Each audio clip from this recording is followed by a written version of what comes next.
Viewers, நான் உங்கள் வரலட்சுமி மணிகண்டன். விடாமுயற்சி வெற்றியின் ரகசியம் என்ற பதிவு பிரிந்த தம்பதிகளை எப்படி ஒன்று சேர்ப்பது அப்படிதான்.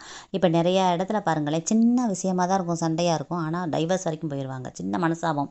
அதை எப்படி அவங்க வாழ்க்கையை புரிய வைக்கிறதுன்னு யாருக்குமே தெரியாது. அப்படி இருக்கவங்க ஒரு நேரத்தில் உணர்வாங்க, நம்ம பிரிஞ்சிருக்க கூடாதோ அப்படிங்கிற மாதிரி. ஹஸ்பண்ட் ஆனாலும் தோணும், ஒய்ஃபாக இருந்தாலும் தோணும். அப்படி தோன்றவங்க இருக்க ஒரு தெய்வத்தை பிடிச்சிங்க. ஸ்ரீ ஆஞ்சநேய பெருமானை இருக்க விடவே விடாதீங்க, பிடிச்சிங்க. நீ தான் ஒன்று சேர்க்கணும், எங்களை ஏதோ ஒரு சூழ்நிலை பிரிஞ்சிட்டோம், நீ தான் ஒன்று சேர்க்கணும் அப்படின்னு சொல்லிட்டு வேண்டிட்டு சும்மா போய் வேண்டக்கூடாது. மருதாணி பூக்களை எடுத்துகிட்டு போய் அவருக்கு மாலையாக கோர்த்து போட்டு, அவர் காலில் மருதாணி பூக்களை வச்சுட்டு, அவர் வாளுக்கு ஒரு சந்தன குங்குமம் வச்சு சாமி கும்பிட்டுட்டு எங்களை எப்படியா ஒன்று சேர்ந்துன்னு சொல்லிட்டு வந்துட்டிங்கன்னா கண்டிப்பாக உங்கள் கோரிக்கையை நிறைவேற்றி உங்களை ஒன்று சேர்த்து வச்சுருவாங்க. ஏன்னா ஸ்ரீ ராமபிரானும் சீதாதேவி அம்மாவும் பிரிஞ்சிருக்கும்போது தூதுவனா போய் ஒன்று சேர்த்தே அவர் தான். அவங்க சும்மா பிரியலை. தேர்ட் பர்சன் ஒரு ராவணன்கிற ஒருத்தன் உள்ளே வந்ததுனால பிரிஞ்சுட்டான். அது மாதிரி உங்கள் வாழ்க்கையில் ஒரு யாரோ விரோதி வந்திருப்பாங்க உள்ள, அதனால பிரிஞ்சிருப்பீங்க. இந்த வேண்டுதல் நிறைவேற்றி நீங்கள் செஞ்சுட்டு வந்தீங்கன்னா கண்டிப்பாக ஆஞ்சநேய பெருமான் உங்கள் கோரிக்கையை நிறைவேற்றுவார்.